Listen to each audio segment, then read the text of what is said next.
নে মা, আমি চোখের মনে তোকে সমর্পণ করলাম। তুই তো মা তারা, তুই আমার চোখের এই মনে নিয়ে আমার স্ত্রীকে সুস্থ করে দে। হ্যাঁ, আমার মায়ের মন্দির।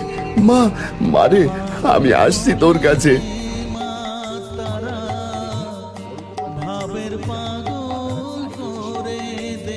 ঠিক তার সাথে সাথে একটি আলোর জ্যোতির মধ্যে দিয়ে আবির্ভূত হলেন স্বয়ং মা তারা।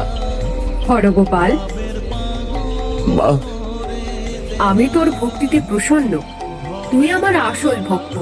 তুই চিন্তা করিস না, তোর সব মনস্কামনা পূর্ণ হবে খুব শীঘ্রই।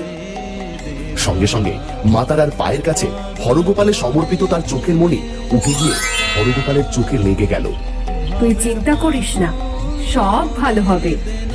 মা তারা তার হাত দিয়ে আশীর্বাদ করলেন।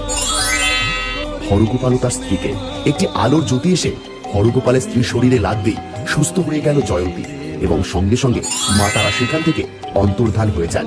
গিন্নি, গিন্নি, তুমি সুস্থ হয়ে গেছো গিন্নি? এই বলে হরগোপাল ও জয়ন্তী